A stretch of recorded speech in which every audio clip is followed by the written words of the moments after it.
welcome to Whisky.com, where fine spirits meet. And today we have the Maker's Mark 46 on the cask. It's the big brother of the Red Seal.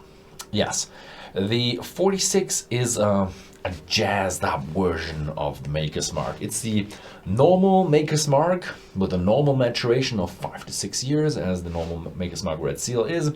And then you have a further maturation with French oak staves put into the cask. So they have a special method of getting these staves into the cask, where they are holed and they have contact with the whiskey, and they mature the whiskey further and give the European oak spiciness character to the Maker's Mark. And yeah, it's crazy. They have 10 staves. They infrared toast them, put them into these casks, and they give off their spiciness, their character to the whiskey. Also, they fill it with 2% more, and they give it a screw cork, and not a screw cork, a cork, rather than a screw-on cap. And yeah, so this one is now different. The other one is just a forward, nice, enjoyable whiskey, and this one here is more of a, yeah, more with character. It's also said to be the new one, and as with the new one, it's I think 1 or 2 decades old. Same first flavor as the Maker's Mark Red Seal. It's still a straightforward Kentucky straight bourbon, but when you smell a little bit more into it, then you realize there's more of a grapey fruitiness to it, some spiciness, even some mild bitterness to it, and that gives it more of a robust, more voluminous touch to it, but still also a little bit heavier. So 26 degrees Celsius, I don't know, 70 Fahrenheit, something like that, 80 Fahrenheit, something like that, on the porch.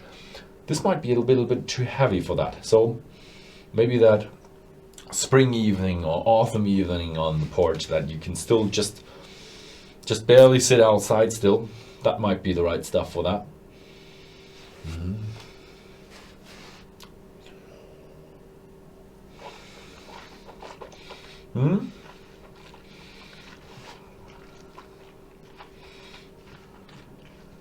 Still a light Kentucky straight bourbon with a more volume and oakiness to it when it comes to after the swallow.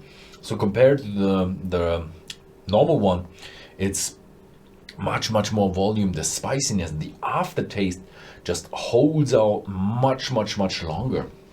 You still realize there are not that many edges because of all the production process that is just for easy drinking, sweetness, mildness, roundness, and then you shave it off and finish it with that European oak touch that gives more of that spiciness, some bittersweet tannins to it.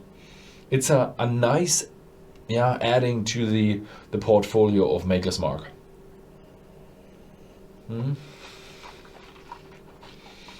The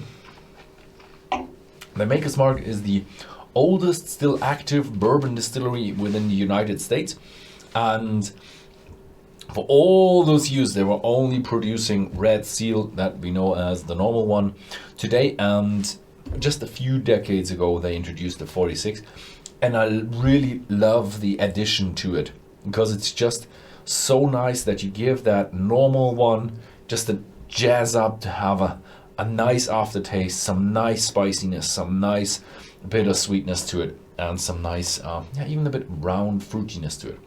I do love it.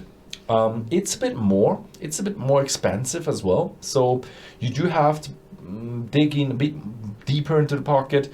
It's not quite double the price from the other one. The other one is a rather easy priced whiskey. This one is a bit more into the premium priced. In Germany it's around 40 euros, so it should be something like 45 bucks, but it always depends on what you have on regional pricing, so that can heavily influence it. So it's definitely worth it. You just get more of a character to it. Yeah, have a look at it. It's definitely a nice Kentucky straight bourbon. If you've tried the normal Maker's Mark Red Seal, this is definitely worth a try, because it's just an addition to it, and I think a good one. Yeah, that was it with my review of the Maker's Mark 46. Thank you very much for watching, and see you next time.